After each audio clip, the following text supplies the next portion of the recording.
Black yn gobeithio yn bel uchel, doedd hi ddim yn uchel. Cic o'r sbotyn! Cic o'r sbotyn.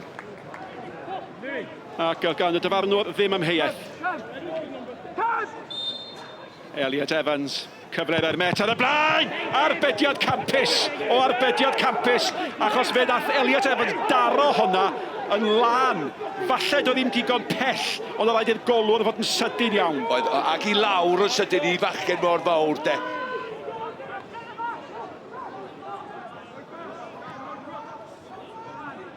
A mae o, fan hyn dwi eisiau gweld Sean Bradley. Mae gynnu fo'r sgiliau fel hyn i fi deibio fo. Dau ddyn ddim yn ddigon. Yn dal i fynd nawr te Cic o'r sbotyn, ydi mai. Bagliad. A dwi'n meddwl mae Cosby dynodd o lawr.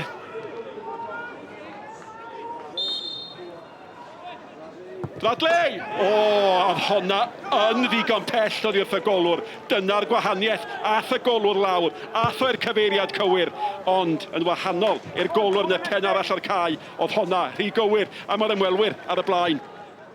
Pumed cic gornel i'r Met o gymhariad 1 i Caernarfon. O, mae di gollwng ni! A di honna di mynd i fewn. Mae'r peniad gan Black. Di ddim. A mae'r dyfarnwr yn edrych at y dyfarnwr cynorthwyol. Di ddim di croesi'r llinell, mae Black yn gwybod y dylai fod wedi.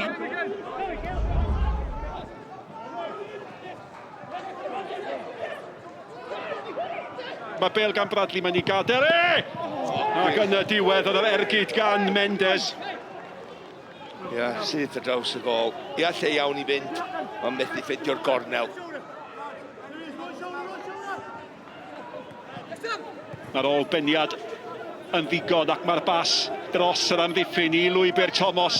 Mae rhaid i Thomas fynd i hun, da chi'n tybiod. Mae'r bel dan reolaeth ac mae'n gol i'r ymwelwyr. Nawr te, oedd na gyffyrddiad gan Jack Davies, neu ai honna di gol gynta'r tymor i Darren Thomas.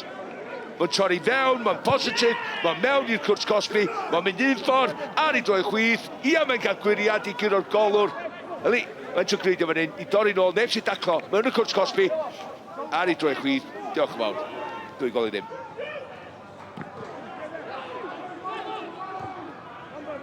I'r asgell fe, mae Thomas yna yn y ledd yma fan hyn. Mae honna cael ei gwiro fewn eto, o bosib yn honna fewn eto gan Davies, ond fel arall, Jones ydi o, a mae'r fuddigoliaeth nawr yn sicr.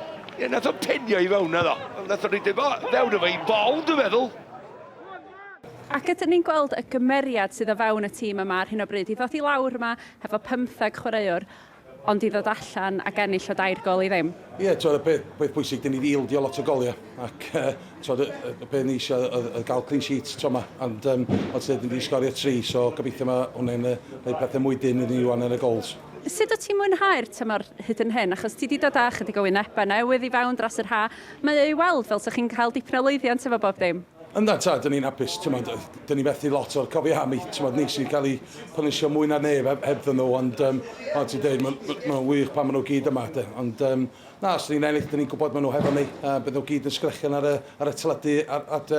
Gobeithio mwynhau os di. Ac os na fwy fath ar y tîm yma gynnig? Oes tad, dyn ni eisiau just dal i ennill. Mae'n bwysig, i dod i ffwrdd lawr yma i'r de ac gael 3 pwynt fel ne. Wel, superb. I thought our overall performance was really good. I thought we controlled it, but we didn't control key moments in the key moments of the game. Our missed penalty, a penalty that they score, which is never a penalty. But we shouldn't allow it to get to there. We've allowed Sean Bradley to get out from the corner, and that's not acceptable. But I think the referee's made a huge mistake there. And I think he'll be embarrassed when he watches the video of the decision he's made. Dwi'n hapus iawn, as far as my Welsh is going. No, an excellent result tonight for the team and a good performance too. Yeah, really good performance. Nice to get the clean sheet, which was massive for us after conceding late against Flint. And it's a big result considering the results that have been going on today as well. So sort of kept up with the teams above us now, so we're keeping there. I think is it 5 points out of 5 games. Do you have hope for more? I've been in this league 6 games with no points. So we've been here. It's not uncharted territory for us. I'd be really concerned if we were losing the games that we were without Emlyn Lewis, Bradley Woolridge, Chris Baker, Ollie Holbert, Harry Owen, those type of guys. That's what I would be really worried. But it's a good group. We're working hard. We just spoke there about our jobs, what we need to do, and we'll do that again on Tuesday against Barry. And that's a result that takes you fourth, just 3 points off the top. I didn't know that, but pleasing. But we've got to maintain it now and on to the next one.